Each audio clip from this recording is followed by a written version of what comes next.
Hello, this is Matt on the Moon Lambo channel, and here's a headline that certainly caught my attention. It comes from payments.com, Pymnts.com. Bank of China advises countries' banks to avoid SWIFT messaging, but it perhaps is not for the reason you might guess. Now, with us, being members of the XRP community by and large here, I would think that's very wise. SWIFT, if you can avoid it, it's very costly, it's slow, there's a lack of certainty in terms of transaction finality, all sorts of reasons to avoid it, if possible, which is almost impossible in 2020. Hopefully that will change, but, you might think it's for reasons like that. Not exactly here. So SWIFT getting hit from multiple sides. It's not just Ripple here. Interesting stuff here. But before we go any further, ladies and gentlemen, boys and girls, if you would please ever so delicately tap the like button, I would appreciate it. And hey, Mr. Muscles over there, I'm looking at you. Don't get all smashy with the like button. You might break the damn thing. Repairs are very expensive. You will be left with the bill. I know, tough love here on the Moon Lambo channel, but that's how we be rolling, so such is life, right? But definitely would appreciate that, and subscribe to the Moon Lambo channel, because if you don't, well, that just hurts my feelings. Come on, guys. Do the right thing. All right, into this piece now. With the economic and political battles between the U.S. and China heating to a boil, one of China's top banks is urging financial institutions, or FIs for short, to cut their use of the SWIFT financial messaging network for cross-border transactions. The bank's messaging applies to Hong Kong and Macau as well. With U.S. sanctions against China looming, state lenders there have been reportedly been developing contingency plans. You would think this is be a good place for Ripple to jump in. But anyway, according to the Bank of China's new report, sanctions could have the U.S. adopting measures such as locking Chinese banks out of SWIFT, Reuters reported. SWIFT, which is, by the way, and I'm never going to remember what the hell this stands for, but every time I read it, it's hilarious to me because it just sounds so old-timey. So SWIFT stands for the Society for Worldwide Interbank Financial Telecommunication. Oh, yes, that very fancy telecommunication. It just sounds so old-timey, right? But anyway, SWIFT is the main network used by financial institutions to process transactions. The bank's report commented, quote, "A good punch to the enemy will save yourself from hundreds of punches from your enemies."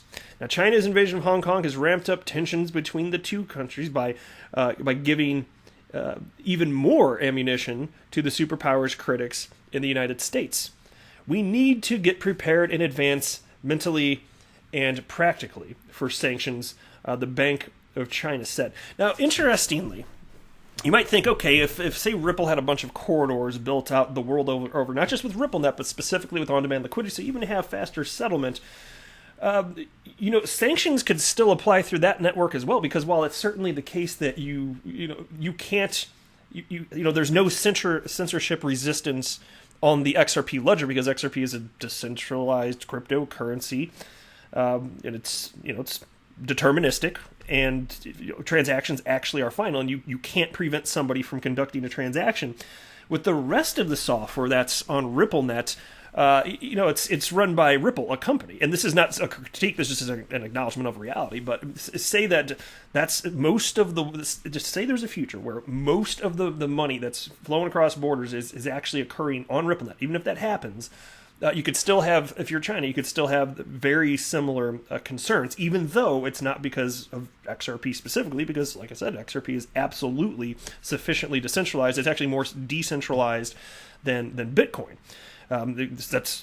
Look, I'm not a tech guy, I'm not going to pretend to be, but David Schwartz says so, and I've read his rationale for it, and it makes sense to me, just saying. But SWIFT is the world's largest electronic payment messaging network for now. Although it does not itself do any of the funds transfers. The global head of SWIFT's ISO 20022 program recently spoke to payments about the network's commitment to instituting a new standard in cross-border payments, ISO 20022, again.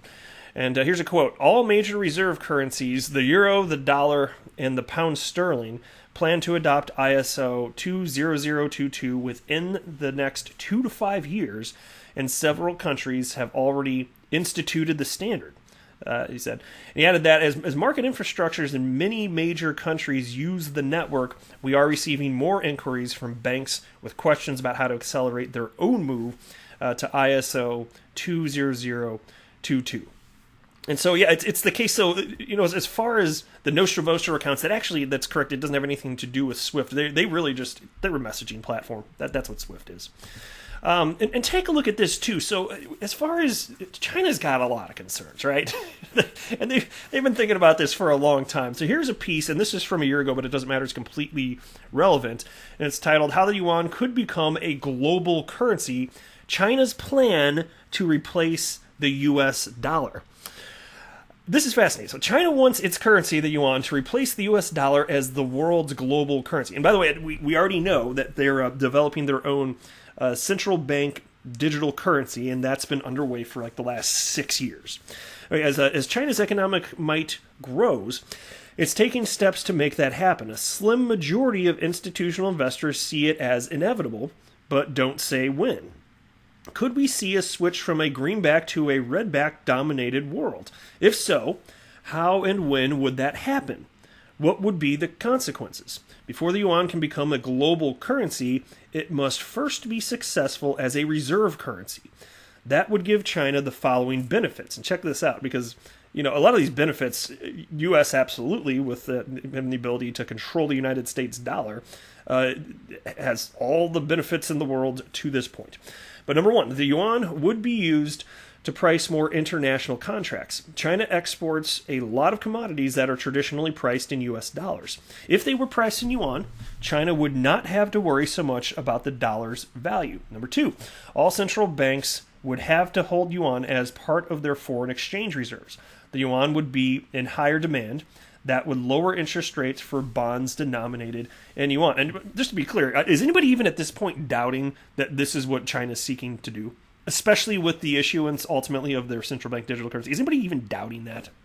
It seems to be crystal clear to me. Number three, Chinese exporters would have lower borrowing costs. Number four, China would have more economic clout in relation to the United States. And five, it would support President Jinping's economic reforms. So, and it's not like the United States is doing anything, doing themselves any favors as of late, just with all of the massive debasement of the United States dollar, with the endless printing press. It's not a physical printing press, but it's all digital. It's just amazing. It's just a database. People are typing some numbers into a database effectively, and it's just creating actual new dollars, and then those are moved throughout the financial system and into people's hands here. But with trillions of it being printed, you're not doing yourself any favors in the long term. Anyway, that's most certainly the case here. And then you've got this, in fact, and I mentioned this the other day, but it's completely relevant with what we're talking about, and worth mentioning again here, since not everybody watches every video I put out anyway, though you should. But but here's this piece from Daily Huddle. Goldman Sachs issues dire dollar warning, says U.S. may lose global currency dominance. And I always say, just because it's never happened before, don't think that it won't. Because historically, even though I say it hasn't happened with the United States dollar, but we know how this movie is, right? And this is also why I think it's so important, and this is not financial advice, no financial background here, but this is why I think it's important to diversify into cryptocurrencies, which have finite quantities, and specifically why I invest into XRP, because I see real-world utility there, which I think will ultimately mean staying power. But you're getting the U.S. dollar printed into oblivion, so I'm happy to continue to purchase XRP here. But Goldman Sachs is sounding the alarm on the U.S. dollar, saying it could lose its status as the world's dominant currency. And again, like I was saying, we've already seen this movie. Every single fiat currency that has ever been abused in this way has met the same end.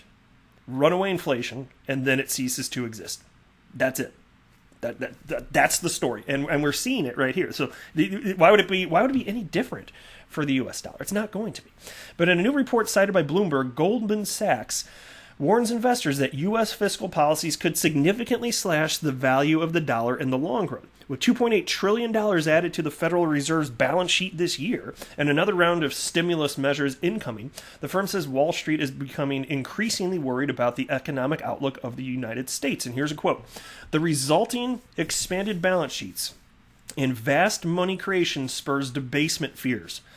This could create a greater likelihood that at some time in the future, after economic activity has normalized, there will be incentives for central banks and governments to allow inflation to drift higher to reduce the accumulated debt burden. As inflation concerns grow, investors are turning to safe haven assets like gold. Recently, Goldman Sachs increased their gold price forecast by around 15%. So, of course, mind you, they've got their own gold, right? So so I understand that they've got their own prerogative here. But even so, what they're stating about the United States dollars is totally valid. And they're very anti-crypto, but don't be surprised if in the coming years they start changing their tune as soon as they find out a way to make money off the asset class. That's what happened with J.P. Morgan. They were anti-crypto and Bitcoin until they weren't, and now they're making money off it because they've got customers Coinbase and Gemini. There you go. But analysts in the crypto space often describe Bitcoin as an uncorrelated asset with the potential to emerge as a hedge against inflation and global economic turmoil.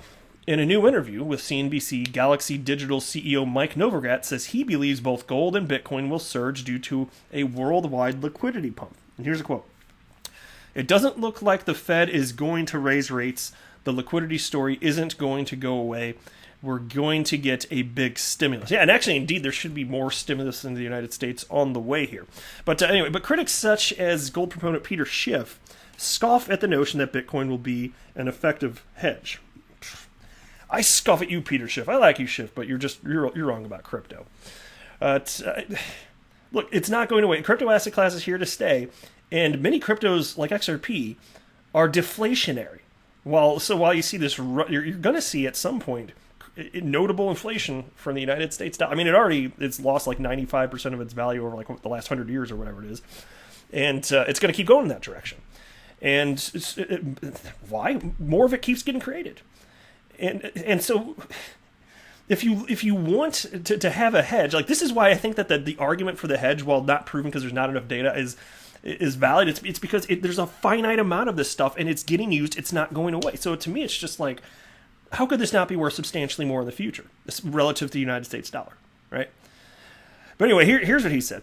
This is Peter Schiff now. "Inflation results in higher prices for goods.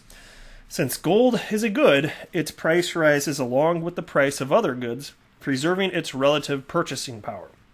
Since Bitcoin is not a good, its price does not relate to the price of other goods, so it's not an inflation hedge." Well, I just said my stance on that, and I disagree. That does not make sense to me. That does not compute. That literally just makes no sense to me. So for this year, Bitcoin has outperformed gold. The precious metal is up 27.6% in 2020, while Bitcoin is up 51.2%. So how about that?